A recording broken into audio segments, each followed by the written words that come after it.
All right, well, we are here with our expert, Dr. Rick Knabb, of course, keeping an eye on what's been happening off the southeast coast, but also looking back at this time of year, that early to mid part of July, and other storms that may or may not have formed in the same area that we're watching this week. Yeah, you know, it's one thing to look at what the forecasts are, what the models are showing, but you want to look at climatology. Where do things tend to form this time of year? You want to look at past history. And in early July, this is the zone we tend to look at, especially east of Florida. So a 20% shot in the first week of July from a front dangling in this area is not a shock. So I wouldn't be surprised to see those numbers go up. Look at where Barry formed over the weekend and look at you just go 10 days later, how the focus shifts to that southeast coast. So the pattern is so common to lay down a front off the southeast coast this time of year that you can't be shocked when this is going to happen. And here are those past storms. So I would look back 100 years, all the storms that went through this area in the first week of July. And there's been some recent ones. And a lot of people might think, well, if something tries to form right off the southeast coast, it doesn't have time to become a hurricane. Au contraire, 2014, Arthur made landfall as a Cat 2 in North Carolina on 4th of July. We caught a little bit of a break because this was the strongest hurricane to make landfall in the U.S. without taking any lives in years, decades. So the strongest part of it was offshore, and it didn't come anywhere but over the Outer Banks and the Sounds.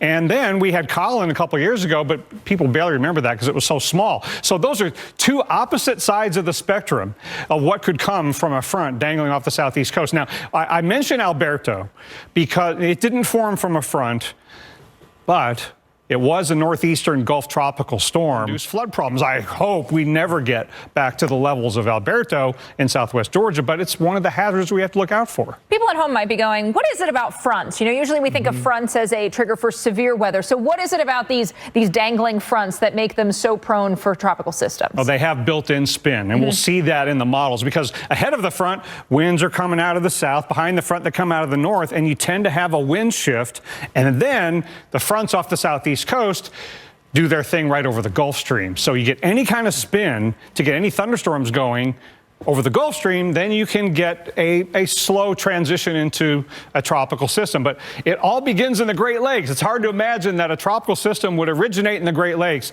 but it's that big trough coming eastward. Now, again, good front, bad front. Good front for all the people that are going to be behind it for the holiday weekend. But look at all of those colors over Florida northeastward. That's the built-in spin of the front. And then look what happens starting Thursday and especially into Friday in the Euro. Look at all those colors between Florida and Bermuda and North Carolina. That zone in those greens, that's the spin emanating from what was a dying front. The Hurricane Center has kind of Florida in the center, and there could be formation in the Gulf side or the Atlantic side. But you showed, though, over the last 100 years, all the formations up front have been on the Atlantic side. Yeah, and that, I think, is the more likely scenario if something's going to develop. I'll show you the GFS in a bit, because the GFS has a low forming over northern Florida. It doesn't spend much time over water.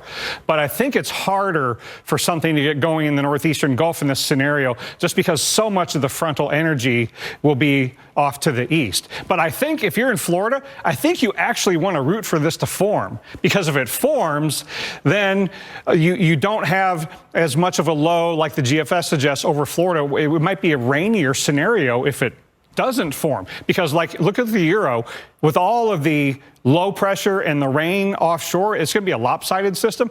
You might get more rain if it forms east of Florida. But the front will still bring rain no matter what. Right. So what if somebody's watching, they're like, I got my beach house this week. What are my problem days, and what should I be most concerned about here? Well, the problems start in northern Florida on Wednesday. And then, again, because that low, even if the low sets up shop to the east, the front is going to be hanging around no matter what. So we don't know if there's going to be a tropical system, but we know there's going to be a front. So the biggest problem is going to be rain-induced flooding and disruptions to your beach day and your theme park day in central to northern Florida. We just have to wait to see how strong it is if it forms, if we have any coastal issues? Yeah, it's way too early to know, because remember, we could get a little Colin, we could get a hurricane like Arthur. So it's a little too early to talk intensity, but we know that rain is going to be a problem.